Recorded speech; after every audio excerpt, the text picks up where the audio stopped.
नमस्कार। जब हम योग साधना की बात करते हैं तो समझना ज़रूरी है कि ये सिर्फ शारीरिक एक्सरसाइज नहीं है। ये ऐसी साधना है जो हमारी व्यस्त और थकान भरी जिंदगी में संतुलन ला सकती है। मैंने खुद अनुभव किया है कि अगर हम रोज़ सिर्फ 5 मिनट गहरी स्ट्रेचिंग के लिए निकालते हैं तो ये हमारे शरीर और मन दोनों के लिए फ़ायदेमंद होता है। आज मैं आपके साथ 5 योग आसन शेयर करूंगी जो आप अपनी डेली लाइफ में शामिल कर सकते हैं। ये आसन शरीर को स्ट्रेच देते हैं और स्ट्रॉन्ग बनाते हैं और मन को शांत और स्थिर बनाते हैं। मैं आपको हर एक आसन का महत्व और इसे सही तरीके से करने का तरीका भी बताऊंगी। पहला है योगेंद्र त्रिकोण आसन 2। सीधा खड़े रहें, दोनों पैरों के बीच में 2.5 फीट का फासला रखें। दोनों पैर एक दूसरे के पैरेलल होने चाहिए। अब दोनों हाथ दोनों तरफ से ऊपर उठाइए, हथेली ऊपर की तरफ। अब दायां पैर बाहर की तरफ घुमाइए। सिर को दाएं हाथ की तरफ मोड़कर दाएं हाथ की दिशा में देखिए और अपने दाएं हाथ की हथेली को नीचे की ओर रखिए। अब धीरे धीरे दाईं तरफ झुकते हुए अपना दायां हाथ दाएं पैर तक ले जाइए। ध्यान रहे पीछे या आगे नहीं झुकना है। आंखें ऊपर उठे हुए बाएं हाथ की तरफ देखिए जो सीधा ऊपर रहेगा। इस स्थिति में 6 सेकंड तक सांस रोककर रुकिए। फिर धीरे से सिर को घुमाकर नीचे लाएं और फिर नॉर्मल स्थिति में आ जाएं। और यही प्रोसेस बाईं तरफ से भी दोहराएं। आप इसे 2-3 बार कर सकते हैं। ये एक पारंपरिक योगासन है जिसमें शरीर एक ट्रायंगल या त्रिकोण का आकार लेता है। यह आसन साइड मसल्स को स्ट्रेच करता है और पेट और पेल्विक ऑर्गन्स पर ऑल्टरनेटिव प्रेशर से अच्छा असर डालता है। दूसरा योगेंद्र अर्ध मत्स्येंद्रासन। जमीन पर बैठ जाइए, दोनों पैर सीधे सामने रखिए। अब दायां घुटना मोड़कर दायां तलवा बाएं हिप के पास रखिए। बायां पैर दाहिने घुटने से नीचे से क्रॉस करके जमीन पर रखिए। अब शरीर को दाईं तरफ मोड़ते हुए दायां हाथ पीछे रखिए और बाएं हाथ से गोल घुमाते हुए दाएं पैर को पकड़िए। सांस छोड़ते हुए ट्विस्ट कीजिए। थोड़ी देर इस स्थिति में रहिए और फिर धीरे से सांस अंदर लेते हुए स्टार्टिंग पोजीशन में आइए। यही प्रोसेस फिर दूसरी तरफ से भी दोहराइए।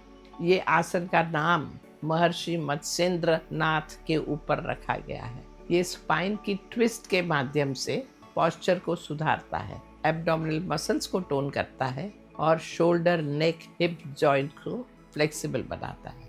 तीसरा योगेंद्र धनुर्वक्रासन। पेट के बल लेट जाइए, दोनों हाथ शरीर के पास रखिए। दोनों घुटने मोड़कर पैर को पीछे की तरफ लाइए। अब दोनों हाथों से अपने एंकल्स पकड़िए। सांस अंदर लेते हुए सिर और दोनों पैर ऊपर उठाइए। पूरे शरीर को धनुष के आकार में लाइए। दोनों पैरों को जितना हो सके साथ साथ में रखिए और सांस को रोककर इस स्थिति में 6 सेकंड तक रहिए। फिर सांस अंदर लेते हुए धीरे से पैर और सर नीचे रखिए और पूर्व स्थिति में आ जाइए। इस आसन को 2 से 3 बार किया जा सकता है। अंतिम स्थिति में शरीर धनुष के जैसा दिखता है। ये फ्लेक्सिबिलिटी और स्ट्रेंथ दोनों का प्रतीक है। ये आसन स्पाइन को फ्लेक्सिबल बनाता है, चेस्ट, नेक और शोल्डर्स को खोलता है, बैक और एब्डोमेन के मसल्स को मजबूत करता है। अब है चौथा योगेंद्र हलासन। पीठ के बल लेट जाइए, दोनों हाथ शरीर के पास रखिए।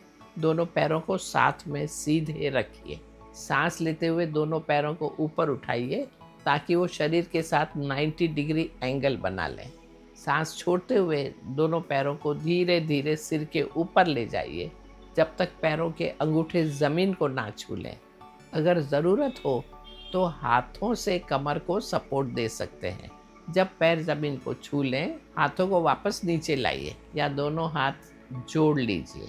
इस स्थिति में 6 सेकंड तक सांस रोकिए। फिर सांस अंदर लेते हुए पैरों को ऊपर उठाइए। धीरे से शरीर को वापस नीचे लाइए।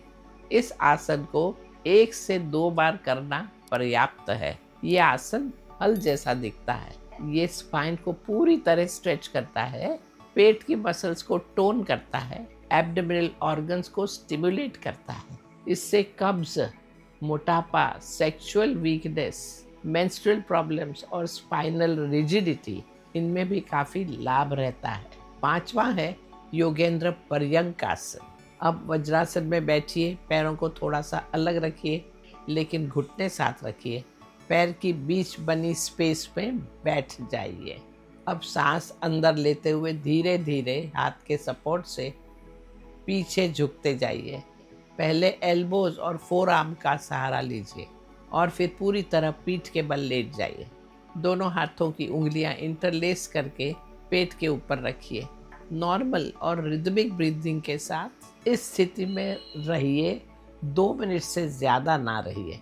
फिर सांस छोड़ते हुए धीरे से हाथों के सहारे बैठ जाइए। ये आसन तो सब लोग कर सकते हैं, लेकिन महिलाओं के लिए विशेष रूप से लाभदायक है। ये पेल्विक और जेनाइटल ऑर्गन्स को मजबूत करता है, एब्डोमेन और पेल्विक मसल्स को स्ट्रेच और मसाज देता है और ब्लड सर्कुलेशन बढ़ाता है। आसन प्रैक्टिस के लिए होलिस्टिक टिप्स का पालन करिए। सांस पर ध्यान रखिए। हर आसन के दौरान गहरी और सचेत सांस लेना मसल्स तक ज़्यादा ऑक्सीजन पहुंचाता है और नर्वस सिस्टम को शांत करता है। प्रैक्टिस के आधा घंटा पहले पानी ज़रूर पीजिए और फिर प्रैक्टिस के आधा घंटा बाद पानी पीजिए। हाइड्रेटेड मसल्स ज़्यादा फ्लेक्सिबल होते हैं और चोट लगने का खतरा कम हो जाता है। हल्का और संतुलित आहार लीजिए। फल, सब्जियां और प्रोटीन से भरा हुआ आहार लीजिए ताकि शरीर आसन के बाद अच्छी तरह से रिकवर कर सके। शरीर को रेस्ट दीजिए। आसन के बाद शरीर को पूरा आराम ज़रूर दीजिए। प्रार्थना या सकारात्मक सोचने का प्रयास करें। अपनी साधना में एक छोटी सी प्रार्थना या पॉजिटिव अफर्मेशन शामिल कीजिए। ये मन को शांत और स्थिर बनाता है। इन 5 आसनों का नियमित अभ्यास करने से आपके शरीर और मन दोनों में बहुत बदलाव आएगा। सिर्फ 5 मिनट रोज़ाना आपको बनाएंगे ज़्यादा बैलेंस, फ्लेक्सिबल और रिलैक्स। याद रखिए, योग सिर्फ परफेक्शन के लिए ही नहीं, बेहतर स्वास्थ्य और शांत मन के लिए है। शुभमस्तु। नमस्कार।